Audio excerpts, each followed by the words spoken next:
प्रश्न नंबर 3 हमारा कहता है, चर्चा कीजिए कि आजकल अलग अलग विषयों में परस्पर लेन देन कितना ज्यादा है। मतलब बहुत तरह के प्रॉपर पॉइंट हो सकते हैं। लेन देन कहने का मतलब है आदान प्रदान। बहुत सारी चीजों का लेन देन हो सकता है, पैसों का, सामग्री का, अनाज का, या फिर किसी अन्य चीज का। लेन देन कहने का मतलब है transfer, this side to that side. तो अब ये देन कि मतलब पर्सनल लेन देन जो है वो कितना ज्यादा है, इसके ऊपर हमें चर्चा करना है, व्याख्या करना है, इसको विस्तार से बताना है।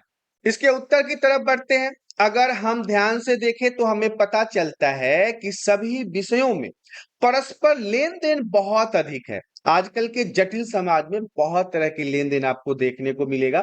बहुत तरह के विषयों पे आपको, विषय कहने का मतलब है अलग अलग तरीकों के ऊपर आपको लेन देन देखने को मिलेगा। इन्होंने दूसरे विषयों के संकल्प उधार लेने शुरू किए हैं। मतलब कहने का मतलब है अंत संबंधित हो गए हैं, ये एक दूसरे से आपस में रिलेशन में आ गए। अभी समाजशास्त्री ने जो कहा था कि ये रिलेशनों का जाल है, कहने का क्या मतलब है, रिलेशन कई प्रकार के हैं। उधार का रिलेशन है, व्यापार का रिलेशन है, धंधे का रिलेशन है, कई प्रकार के रिलेशन होते हैं। तो ये आप एक दूसरे से इन सभी को अगर आप रिलेशन अलग करने जाओ तो ये नामुमकिन हो गया। आप इस समाज के जाल के रिलेशनों को अलग अलग नहीं कर सकते। अगर इन्हें अलग अलग कर दिया जाए तो इनके लिए सरवाइव करना लगभग लगभग नामुमकिन हो जाएगा। कोई भी चीज व्यवस्थित नहीं होगी, अव्यवस्थित हो जाएगी।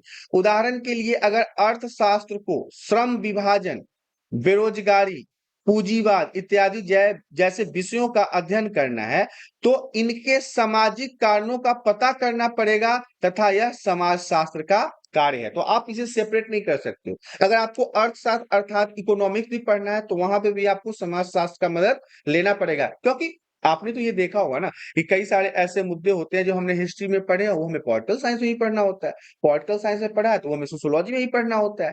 आप कभी कभी वो चीजें हमें होम साइंस में भी मिल जाती है। तो आप इसे अलग अलग करके, खंडित करके नहीं कर सकते, क्योंकि इसके बिना इसका सर्वाइव कर पाना मुश्किल हो जाएगा। इसी प्रकार अलग अलग सामाजिक विज्ञान समाज शास्त्र में सहायता लेते हैं। अलग अलग जितने भी विज्ञान है, चाहे वो गृह विज्ञान हो, चाहे वो हिस्ट्री हो, या फिर वो राजनीतिक विज्ञान हो, कहीं ना कहीं वो समाज शास्त्र से मदद लेते हैं, तथा यह भी उन्हें सहायता देता है। और जब समाज शास्त्र को जरूरत होता है तो उनकी मदद भी इनको प्राप्त होती है।